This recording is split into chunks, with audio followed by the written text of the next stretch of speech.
Vous écoutez Après le vide, le podcast qui aborde les conséquences des violences sexistes et sexuelles sur nos vies. Je suis Romane, sophrologue spécialisée dans l'accompagnement des victimes de VSS, et je vous donne la parole sur ce podcast. Parce qu'il y a autant de vécus que de victimes, et que chaque histoire mérite d'être racontée et écoutée. Au fait, si tu souhaites soutenir gratuitement ce podcast, tu peux t'abonner sur ta plateforme d'écoute préférée et lui attribuer la note de 5 étoiles. Merci. Bonjour à toutes et à tous et bienvenue dans ce nouvel épisode d'Après le vide. Les relations après les violences sexuelles, c'est un joyeux bordel.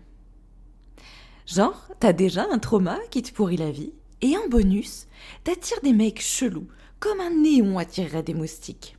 Sauf que là, les moustiques, ils sont manipulateurs, invalidants, et disparaissent du jour au lendemain. Super ambiance. Vous l'aurez compris, aujourd'hui j'ai envie de vous parler de ça, de comment les violences sexistes et sexuelles déforment complètement la manière dont on vit l'amour, l'intimité et les rapports aux autres. Je vais me baser pour cet épisode sur mon expérience. Et dans les semaines qui suivent, vous aurez la possibilité d'écouter d'autres témoignages de victimes qui nous raconteront comment elles font face aux conséquences des violences sexistes et sexuelles sur leurs relations amoureuses, leur vie intime. On va commencer par le début, c'est logique. Dire non après des violences sexistes et sexuelles, c'est pas si simple. Je ne parle pas que de sexe, mais je parle des relations en général. Un petit exemple, peut-être personnel. Un gars qui décide qu'on est ensemble, alors que moi j'étais en PLS, post-trauma. Je venais de me rendre compte que j'avais été violée pendant plus d'un an. Voilà, tout ça se mélange dans ma tête, je me fais larguer en plus. Enfin, vraiment, je suis au ras des pâquerettes du bonheur. À ce moment-là, je baigne plutôt dans un torrent de merde. Et donc, je rencontre ce type que je connaissais un petit peu vite fait, puisqu'on était scolarisés dans le même endroit à l'époque. Et vraiment, en fait, il se colle à moi comme une moule pourrait se coller sur son rocher.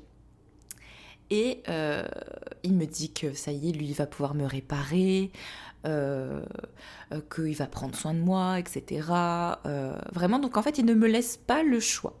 En mode, il faut qu'on essaye, je vais prendre soin de toi. Et là, moi, je me dis, ça pue la merde, cette histoire. Mais je n'arrive pas à dire non, ou en tout cas, si je lui dis non, je lui dis non, franchement, poto, je me sens pas, en fait, de me remettre avec quelqu'un, c'est trop récent, non. Mais si, il insiste. Je ne rentrerai pas forcément dans tous les détails de cette histoire parce que je n'ai pas envie d'avoir des problèmes. Mais sachez que ça s'est très mal fini. Je l'ai viré de chez moi. Parce que, en fait, il n'a jamais respecté ce que je lui disais. Moi, j'étais en mode ne me touche pas. Il voulait à tout prix me faire des petites papouilles, etc. J'étais hyper mal à l'aise. Mais voilà, sur le moment, je me suis dit peut-être qu'il a raison. Peut-être que je devrais essayer. Eh ben non, j'aurais pas dû. Vraiment, j'étais trop mal à l'aise. En plus, il me faisait culpabiliser. J'ai eu droit à t'es folle, t'es ceci, t'es cela, machin, t'es complètement cinglé. Non, en fait, je t'ai prévenu. Je veux que tu me lâches. Tu savais très bien que tu te mettais avec une femme qui avait subi des violences sexuelles. Voilà. Salut, c'est Roro du montage. Voilà, il avait clairement le syndrome du sauveur, c'est-à-dire que il fait partie de ceux qui pensaient réellement qu'il allait me réparer. C'était super. Donc ça m'a vraiment offert une première relation, entre guillemets, pas ouf après tout ça. Ensuite, il faut savoir que j'ai commencé à avoir des relations intimes quasiment 1 an après que mon violeur, qui n'est pas mon d'ailleurs, il faut que j'arrête de dire mon violeur, le violeur, mon ex, m'ait quitté pour une fille qui avait le même prénom que moi. C'est vraiment MDR. Et du coup, alors voilà, je me remets avec... Enfin, je me remets pas d'ailleurs, en fait, pas du tout. Je connais cette personne aussi d'avant, j'aime bien voilà, revenir un peu en arrière. Bon, avec le temps, j'ai appris qu'il ne fallait surtout pas, surtout quand vous allez entendre les dernières histoires. Euh, donc du coup, voilà, on se voit plusieurs fois, ça se passe bien, et puis bah, arrive ce qui devait arriver. Hein. Alors au début, il était très respectueux, enfin très, c'est un grand mot, il était respectueux, on va dire, je lui avais expliqué mon vécu, etc. Donc il a fait très attention, donc ça c'était cool, hein, voilà, après la première relation, voilà. Il m'écoutait, et puis voilà, enfin ça se passait, on n'était pas en couple, hein, c'était une relation pas très suivie, c'était je peux même pas vous qualifier ce que c'était en fait, parce que je ne sais toujours pas moi-même quelques années après. Mais bref, au final, c'était une grosse fraude, un gros mytho, une grosse arnaque, puisqu'en fait, il m'a mytho, je peux toujours pas aller dans les détails, mais il m'a mytho de ouf. Et concrètement, avec le recul, il m'a juste utilisé pour le cul et il a bien profité de ma vulnérabilité. Hein, voilà. Encore une expérience formidable. Il faut savoir que ça a duré plusieurs années parce que moi, quand j'ai un truc en tête, je l'ai pas dans le cul. Donc vraiment, j'étais focus. Hein. Mais le pire, c'est qu'en fait, sur le moment, je pensais que j'étais amoureuse. Alors que pas du tout, absolument pas. C'est juste que mon cerveau buguait. Il confondait, je sais pas, amour, sentiment avec mec qui profite de moi. Une grande distinction que j'aurais aimé capter peut-être un petit peu plus tôt. Hein, voilà. Et vraiment, quand je vous raconte tout ça, je me rends compte d'un truc, c'est que tous les mecs que j'attirais, c'est un truc, on dirait un peu un truc New Age, genre j'attirais vraiment des vibrations hyper basses, pas du tout, mais j'étais dans un tel état de désespoir, de mal-être, que vraiment j'avais l'impression de mériter que des types en fait hyper malsains, manipulateurs. C'est un peu comme si j'avais un espèce de phare qui clignotait au-dessus de moi, qui mettait genre victime idéale. Vraiment, allez-y les gars, vous avez le pigeon qu'il faut. Et vraiment les pires spécimens accouraient vers moi. Et voilà, c'était super. Et bah, du coup, en parlant de mecs nazes, un truc qui m'a aussi beaucoup marqué, c'est leur réaction quand je leur parlais de mon vécu. C'est-à-dire qu'à chaque fois, j'avais droit à un t'en fais pas un peu trop. Comment te dire? Non. J'avais simplement une vie de rêve et je m'invente des traumas pour le fun, pour être une meuf encore plus dark. Non. Donc en fait, j'étais jamais trop prise au sérieux. C'était quelque chose qui revenait très souvent.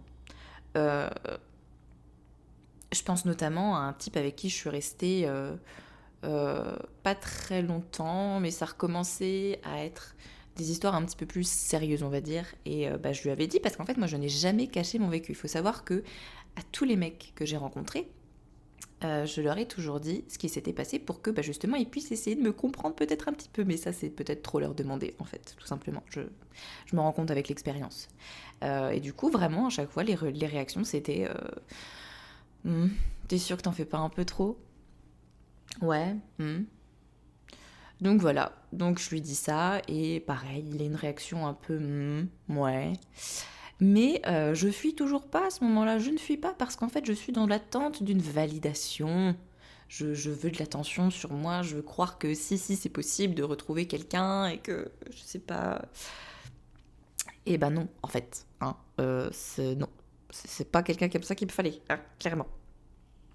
Donc vraiment là je me rends compte que les mecs peuvent être vraiment hyper mal à l'aise hein, quand tu sors un sujet un peu sérieux. Désolée d'avoir pété l'ambiance, Nicolas. Je suis sortie avec aucun Nicolas. Et justement, je vous parlais de peur de l'abandon, le besoin de validation. C'est rentré directement en collision avec tous les mecs avec qui j'ai pu parler qui m'ont ghosté. Ça, je crois que c'est le pire truc. C'est le truc qui m'a brisée vraiment complètement. Parce que quand t'as déjà vécu un truc un trauma, parce qu'un truc c'est peut-être trop minimisé, un trauma, des violences sexuelles, t'as déjà l'impression d'être une merde. En tout cas, dans mon cas, je veux pas parler au nom de tout le monde parce que je ne suis pas tout le monde, je suis que moi. Mais voilà, moi j'avais l'impression d'être une grosse merde.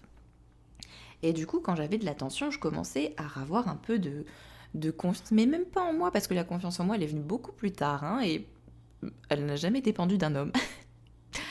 Et donc vraiment, je me suis plantée sur toute la ligne. Mais et du coup, en fait, ces mecs avec qui je parlais, on parlait vraiment super bien. Mais le problème, c'est que j'en ai déjà parlé, je crois, dans un épisode, ça tournait toujours autour du cul. Et moi, j'avais l'impression d'être importante que par le cul, en fait. Dès que j'essayais de lancer d'autres conversations, ça ne prenait pas, hein, vraiment pas. Et du coup, par dépit, en fait, parce que j'avais besoin de cette attention, je les laissais parler, en fait, de cul, alors que, en fait, j'étais assez mal à l'aise même avec ça. Mais voilà, c'était des types avec qui je parlais plutôt bien, et du jour au lendemain, plus de mots, plus de sons, plus d'images. Ça venait vraiment appuyer sur toutes les blessures les plus profondes. Et je me disais, mais putain, mais qu'est-ce que j'ai fait pour mériter ça? Enfin, il y avait beaucoup de culpabilisation envers moi-même, hein, où je me disais, putain, j'aurais jamais dû dire ci, j'aurais pas dû faire ça, peut-être que je suis pas allée je suis pas allée assez loin et tout. Et vraiment, pour moi, j'étais toujours responsable des mecs qui m'abandonnaient, qui me laissaient crever, etc., quoi. Et vu que je cherchais de l'attention, de la validation, que je voulais juste me sentir importante à nouveau, et bien à chaque fois que l'un d'eux disparaissait, je replongeais dans un trou encore plus profond. D'ailleurs, ma dernière TS, c'était en partie, d'un mec qui m'a ghosté. Et c'était la goutte d'eau qui a fait déborder le vase, hein. Il y avait tout le reste également, c'est pas que sa responsabilité à lui, mais c'était la détresse dans laquelle ça me laissait. J'étais en mode non mais je peux plus en fait. Donc voilà. Heureusement, la grande faucheuse n'est pas venue me chercher et je peux vous raconter mes petites anecdotes de merde aujourd'hui. Et toutes ces petites anecdotes, elles nous ramènent à un truc fondamental, le rapport au corps. Après mon agression, mes agressions, les nombreux viols que j'ai subis, j'avais zéro envie d'être touchée, hein. Un bisou, c'était pas possible. Alors, surtout avec le premier. Avec les autres, ça allait. Mais bon, c'était quand même pas ouf. Sauf que les mecs avaient du mal à comprendre ça, hein. Pour eux, si t'es en couple, ça sous-entend qu'automatiquement, il doit se passer quelque chose. Et ben non. En fait, vous n'avez pas idée du nombre de fois où j'ai dû justifier pourquoi j'avais pas envie. Et c'était très lourd. Et d'ailleurs, je dis en couple, mais en fait, à part la relation avec mon mec actuel, je considère pas que j'ai été en couple. C'était des petites relations comme ça, des bons moments, entre guillemets, lol. Mais c'était pas un couple, en fait. Et du coup, c'était vraiment pas ouf. Et entre-temps, dans toutes ces histoires, je me reconstruis peu à peu parce qu'on est au départ juste après, 3 mois après le fait que ça y est, ça me pète à la gueule, que j'ai été victime de viol, que ce con m'ait largué, etc. Alors que j'essaie de le larguer depuis le début de notre relation, en fait, mais bref. Et la dernière histoire que je vais vous conter, elle se déroule en 2020, fin 2020. Donc voilà. Donc on a un laps de temps de 2017 à 2020. 2020, je renoue contact avec mon premier amour, entre guillemets, du collège, etc. Voilà, on se reparle un peu, et puis, je sais pas, moi, il y a un truc qui fait que je reviens toujours vers les personnes que j'ai fréquentées autrefois.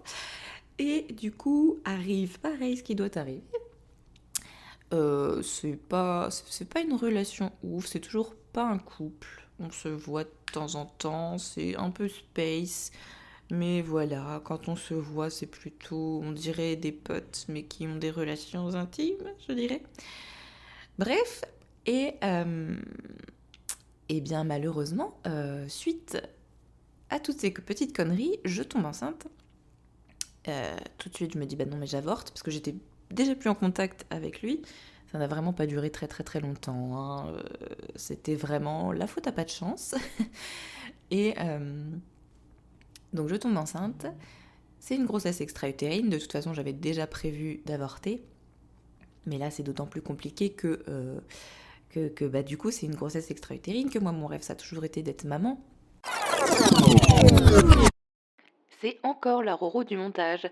Cette phrase, en fait, en réécoutant, elle me fait tilt parce que j'ai oublié de vous dire aussi que justement, dans les stratégies un peu de manipulation de tous ces mecs avec qui je me suis mise, alors pas tous en fait, non, je dis de la merde. Mais en tout cas, la plupart des mecs, alors soit avec qui je me suis mise, soit avec qui j'ai parlé sans réellement avoir une relation, mais en tout cas où il y avait une ébauche entre guillemets de relation, ils ont beaucoup, beaucoup, beaucoup joué sur mon désir d'enfant parce qu'en fait, ça arrivait que parfois on ait quand même des conversations un peu plus sérieuses, c'était rare, mais parfois ça arrivait. Et en fait, où moi je me livrais sur ce désir de maternité qui a toujours été là chez moi en l'occurrence, et vraiment il jouait sur cette corde sensible. Et mon ex faisait aussi ça, enfin, bon, celui qui m'a violée. Et du coup, c'est vraiment ma corde sensible, et beaucoup, beaucoup s'en sont servis contre moi en fait, hein, pour tout simplement me manipuler et pour que finalement je puisse m'attacher, entre guillemets, me projeter dans des trucs un peu comme ça, pour au final me laisser tomber comme une grosse merde. Voilà, c'était la petite parenthèse. Je vous laisse avec la suite. Donc vraiment, c'est difficile, c'est très très très difficile. Je lui en parle pas. Je galère toute seule dans mon coin, soutenue quand même par quelques personnes, hein, faut le dire. Mais je finis par lui dire une fois que tout est terminé. Parce qu'il m'a renvoyé un message, il voulait qu'on se revoie comme ça, boire un café et machin, donc je lui dis ok si tu veux. Mais je lui dis je vais être honnête parce que je me sens pas de le garder pour moi, on n'avait pas de contact donc j'avais pas à lui envoyer un message selon moi. Mais là vu qu'il voulait qu'on se reparle, j'étais en mode si on va peut-être, je vais peut-être lui dire quoi. Donc je lui dis, je lui envoie les échographies, machin, bon on voit rien parce qu'une grossesse extra-utérine, je sais pas si vous voyez ce que c'est, mais en gros, le petit con il était dans ma trompe plutôt que dans mon utérus, dans ma trompe droite. Et en fait, il faisait la taille peut-être, je sais pas moi, d'un flageolet, vous voyez. Donc vraiment, c'est minuscule. Mais on le voyait quand même un petit peu. Donc je lui envoie, certes, il n'y avait pas la tête d'un bébé. Mais bon. Donc il me dit, il commence à m'engueuler.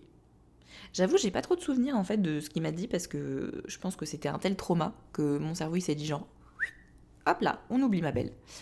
Et du coup, le lendemain matin, je me réveille, tac tac. On devait se voir ce jour-là d'ailleurs. Je crois que je lui avais dit la veille qu'on devait se voir. Et là, il me dit que bah désolé, je vais pas venir. J'étais en mode ok, je comprends. Et il me bloque de partout. Et depuis, je n'ai plus jamais eu de nouvelles. Et tant mieux, Seigneur, merci. Donc là, à ce moment-là, c'est vraiment ma dernière désillusion. Et je me dis, mais putain, mais j'arrête. Je ne veux plus personne dans ma vie. J'arrête vraiment tout, tout, tout, tout, tout. Et ça va durer, ça c'était en janvier 2021, la grossesse. Donc de janvier 2021 à août 2022, je n'ai personne, je ne parle à personne. Je me focus sur ma formation de sophrologue, je me focus sur justement le fait de me réparer, mais de me réparer toute seule, sans attendre que la réparation vienne d'un mec, puisque ça je sais même pas pourquoi j'y ai cru, mais voilà. Et un jour, je rencontre mon petit chéri, mon petit chou, en mars 2022, mais on se met ensemble en août 2022. Et vraiment, il est incroyable. Et quand je dis ça, il faut bien comprendre un truc. Il n'est pas incroyable parce qu'il fait des trucs extraordinaires, il est incroyable parce qu'en fait, il est juste normal. Il est respectueux, attentionné, il me soutient, il me laisse être qui je suis, sans me faire sentir trop, pas assez. Et il y a un truc qui fait que au-delà d'être mon mec, c'est aussi mon meilleur ami, et ça, je crois que c'est hyper important. Et ça change vraiment tout, et j'ai confiance en lui, il a confiance en moi, enfin, on a vraiment une relation, on communique beaucoup, enfin, vraiment, ça n'a rien à voir avec les autres. Et vraiment, depuis qu'on est ensemble, alors oui, le fait de revivre avec quelqu'un, enfin, de vivre même avec quelqu'un, c'est la première fois que je vis ça. Mais avec mon agresseur, on était un peu en mode limite on vivait ensemble, quoi, vous voyez. Mais le fait d'habiter ensemble, c'est venu réveiller un peu des trucs, d'où la création d'Après le vide, puisque vraiment c'est des conséquences et des impacts que j'avais pas mesurés, puisque j'avais jamais été vraiment en couple depuis les agressions, les viols. Donc c'est venu réveiller, titiller plein de choses, mais c'est pas parce que c'était de sa faute à lui, pas du tout, c'est simplement parce que voilà, j'avais pas été reconfrontée à tout ça, et que pour moi la vie de couple c'était très lointain, hein.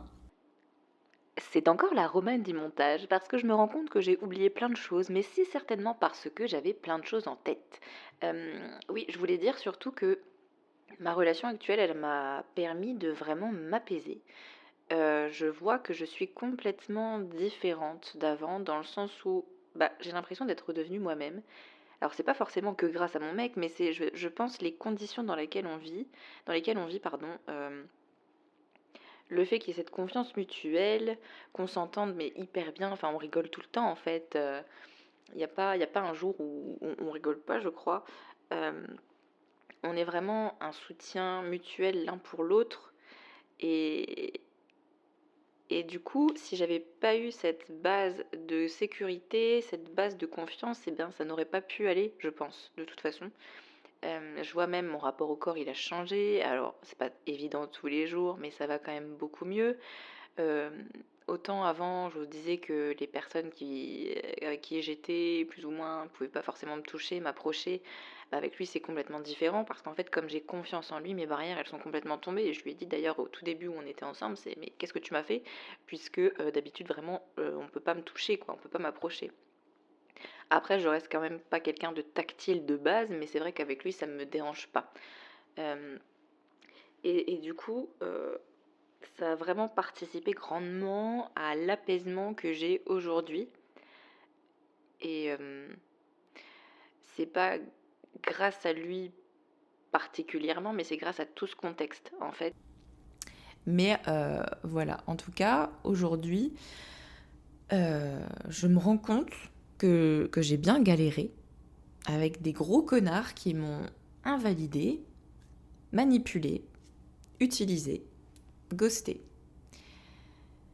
Et j'ai fini par comprendre aussi un truc, c'est que le problème, c'était pas moi. Faut que vous puissiez garder en tête que vraiment les violences sexistes et sexuelles, ça bousille un peu le radar des relations saines. Mais ça veut pas dire qu'on est condamné à tourner en rond dans la merde. Parce qu'en fait, avec le temps, et puis si on est accompagné, etc., on finit par reprogrammer un peu tout ça.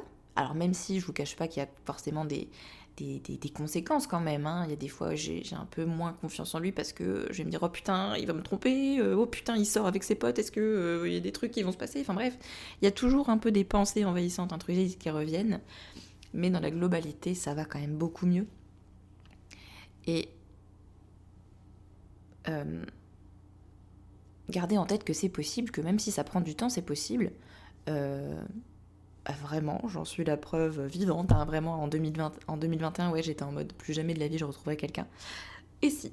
Et aujourd'hui, nous avons une maison, nous avons un chien, j'espère que nous aurons bientôt un polichinelle dans le tiroir, mon chéri si tu écoutes ça. Voilà. Bref, gardez espoir, ça vient un jour, c'est compliqué, franchement je vais pas vous mentir, c'est compliqué, mais ça peut aussi être beaucoup plus doux, beaucoup plus agréable, beaucoup plus apaisant. J'espère que cet épisode vous aura plu, je l'ai fait vraiment en freestyle, comme ça me venait.